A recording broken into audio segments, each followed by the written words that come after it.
Habang gumagawa kami ng dokumentaryo sa isang komunidad sa Metro Manila, nakarating sa amin ang impormasyon tungkol sa isang batang 11 taong gulang. Base sa mga kwentong narinig namin, madalas pagala-gala ang bata at posibleng biktima ng pang-aabuso. Para alamin ang buong kwento, hinanap namin ang kanyang pamilya para humingi ng permisong makausap ang bata. Nais rin naming mailapit ang kanyang kaso sa mga otoridad.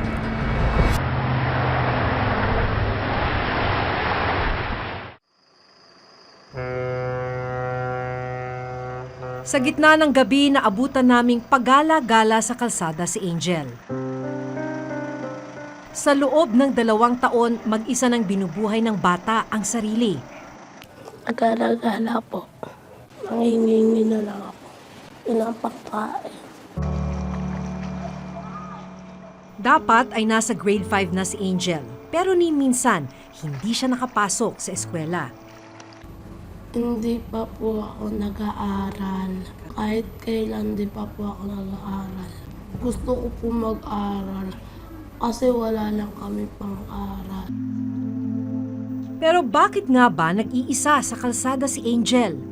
Kwento niya, parehong nakakulong ang mga magulang niya dahil sa paggamit at pagbebenta ng iligal na droga.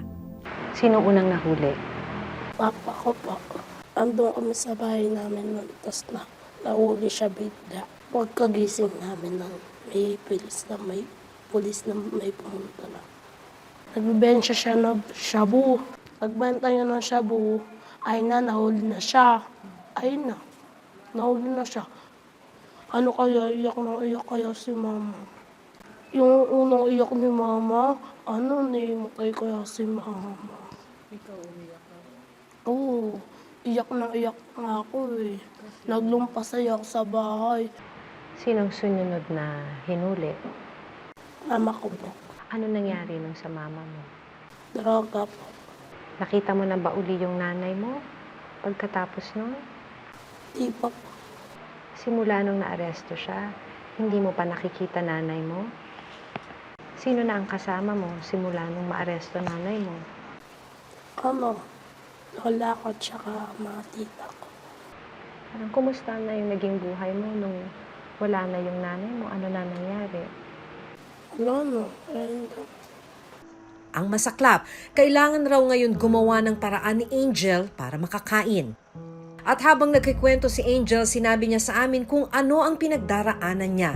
Binibigyan nila ako ng pera para mabukin nila ako. Para mabuking. Saan ka dinadala? Sa mga madilim. Yung mga bata, yung mga nagpapadyak. Tapos yung nagbabangka. Binibigyan nila ako ng pera. 20, 5, 10, 2. Tapos anong ginagawa mo doon sa pera? Pinapakain. May pagkakataon din daw na tinatakot siya nang nanghalay sa kanya.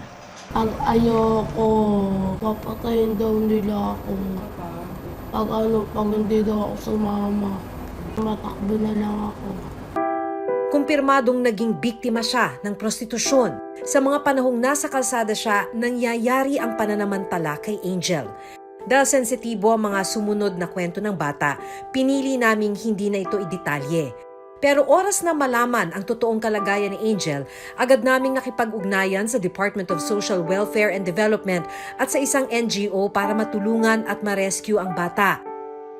Ang mga kinuwento ni Angel, alam ng kanyang kaibigan na itatago namin sa pangalang Nicole, 12 taong gulang. Humingi kami ng permiso sa mga magulang ni Nicole para siya'y makapanayam. Natakot ako ba kasi sa susunod nang mangyari sa kanya eh. Lagi niya pong ginagawa yung pagka wala siyang pera. Tapos pag ginawa niya po yun, magkakaroon siya ng pera. Tapos kakanta siya, tapos bibili siya ng pagkain para po makakain siya. Tapos hatian niya po ko. Sa pakikipag-usap namin sa ate ni Angel na itatago namin sa pangalang Erica, 20 taong gulang, nalaman naming bago pa man makulong ang kanilang mga magulang, naging biktima na ng panghahalay ang kanyang kapatid. Nakapagsampa sila noon ng kaso laban sa nanghalay sa bata. Kinuwento niya po sa akin yun na ganun nga po. Tapos yung na-rape po siya nun, sabi niya po sa akin, ate, inano po ako ng ng matanda. Gumanon po siya sa akin. Tapos sabi ko, sinong matanda yun? Sabi niya, yung nag-ano po ng sidecar. Hindi pa raw doon natapos ang pang-aabuso kay Angel dahil nasundan pa ito ng 2 pang panghahalay sa bata. Meron pa po yung isa pong uling matanda. Yung pangatlo po, yung nangyari po yun sa kariton po sa kariton po ng yelo. Din po talaga may nangyari sa kanila. Tapos kinuwento lang din po sa akin kasi pinatawag kami sa Maritime, din po sa may pulis. Tapos yung tita ko po nag-file din ng kaso about dun sa lalaki na yun. Dahil kapos din sa pera, hindi nila natutukan ang investigasyon sa kaso ni Angel. Siguro po nandun pa rin kasi hindi na rin po namin napukusan yun. May nagpapadala po ng ng papel, parang subpina. Kaso lang, di namin nilalakad, di namin pinupuntahan yung hearing. Kasi nga po, kulang din po pinansyal. Tapos po may anak din po ako. Patuloy pa ring dinirinig ang kaso laban sa suspect. Siguro nga po, dahil nga po sa wala siyang walang nag-aaruga sa kanya. Tapos hindi pa po nakapag-aral. Kaya po nangyayari sa kanya yan ngayon. Namimiss mo ba ang nanay at tatay mo? Opo, O lalo na nanay mo, no? Bakit mo sila namimiss? kasi lagi ako napabayaan. Ano yung mga naaalala mo? Kung paano ka nung kasama mo nanay mo? Yung nandito si mama, lagi ako kumakain nun. Lagi ako mapera kay mama. Sa ngayon kasi, syempre nakulong po yung mama namin. Siya po pag-alagala.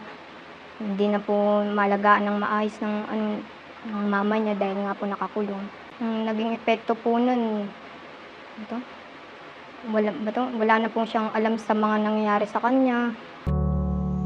Ipinaliwanag namin kay Erica na kailangang maalis si Angel sa kalsada kung saan siya naaabuso. Pumayag naman si Erica na dalhin ang kaso ni Angel sa DSWD. Payag naman po kami kahit dalhin po siya sa DSWD o kaya sa ampunan po para maayos yung buhay niya. Hindi ganyan dahil po pag nag-edad pa yan, pag nagdalaga pa yan, maulit at maulit yung mangyayari sa kanya. Ayoko naman po mangyari uli sa kanya. Dapat po nasa school, naglalaro pa. Hindi po yung katulad ng ganyan naranasan niya. Na-rape ng ganyan, tapos paulit-ulit pa po. Siyempre po, hindi po talaga normal sa isang bata. Sana ganyan maayos na yung buhay niya. Hindi na siya palaboy-laboy. Agad kaming nakipag-ugnayan sa City Social Welfare and Development Office o CSWDO. Kasama ang kanyang ate Erica, nagpunta sina Angel sa CSWDO. So kapag may mga cases ng mga child abuse which are proven to be detrimental and prejudicial to the overall development of the child, tinitingnan natin ang local government unit as the first responders in ensuring that the best interests of the child or the children are promoted and protected. Matapos nilang makausap at malaman ang nangyari kay Angel, nagdesisyon ng CSWDO na pansamantala munang kupkupin si Angel at hindi na muna ibalik sa lugar nila para mailigtas siya sa posibleng pang-aabuso. Hindi ka na pwedeng umuwi sa inyo kasi kung ganun yung nangyayari. Kasi pwede mo pang ulitin yun. Okay? Okay lang kahit ayaw mo. Okay lang kahit ayaw mo. Kami naman ang masusunod doon. Kasi para sa best interest mo yun, pwedeng umuwi. Kasi kung ganyan, na mahirap kang hanapin, tapos hindi namin alam kung saan ka na naman matutulog mamayang gabi. Okay? Kesa nag-aalala yung ate mo sa'yo. Hindi naging madali kay Angel na tanggapin ang desisyon ng social welfare assistant.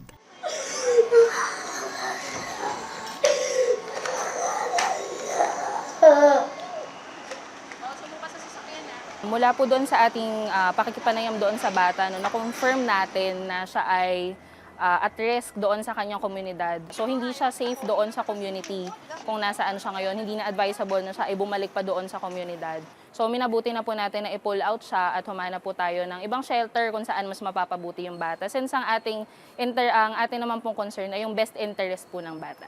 Because this might place or this might put a child or a victim in a vulnerable situation that can actually be repetitive and abusive in nature. So, kinakailangan nating maaksyonan yung mga ganitong sitwasyon.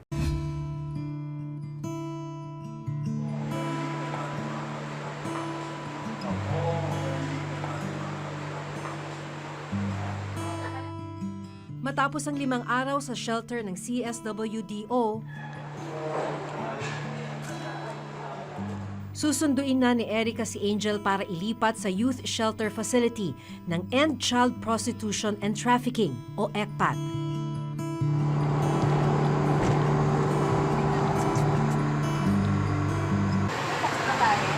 Upon admission niya, immediately yung intervention plan niya. So, ina-assess kung anong mga pangangailangan niya. So, ba matutong magbasa? Education assistance, mapaprovide namin yun sa kanya. Medical assistance, legal assistance, most especially psychosocial activities para tulungan siyang mag-recover and mag-heal. Marami kayo. Ito na ang magiging bagong tahanan ni Angel.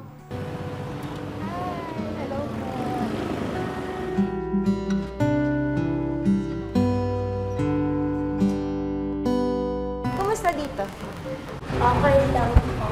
Ano yung gusto mo dito? Gusto ko na tumira dito. Feeling mo dito, ligtas ka? Kaibigan mo na ba yung ibang mga bata? Lahat po. Lahat sila?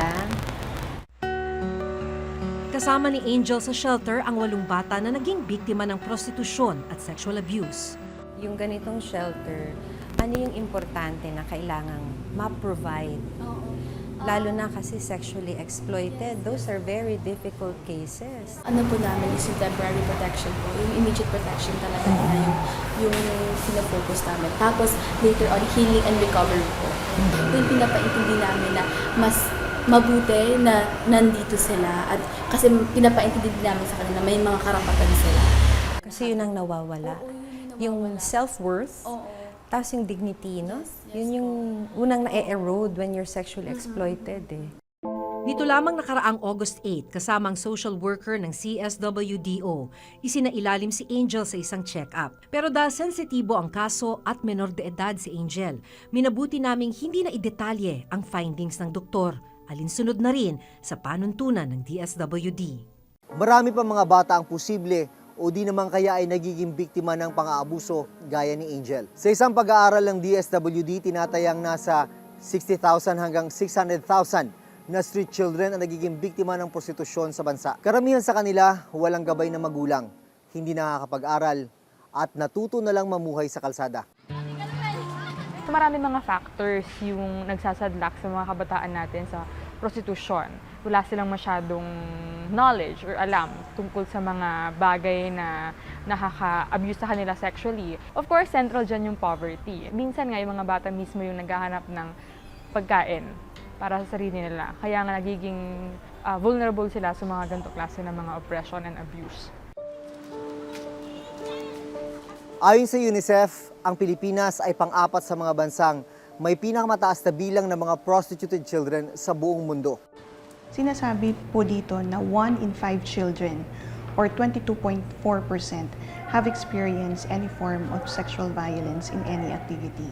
Cases of prostitution falls into the category of high-risk degree of child abuse, hence requiring or necessitating immediate intervention such as crisis counseling, temporary protective custody.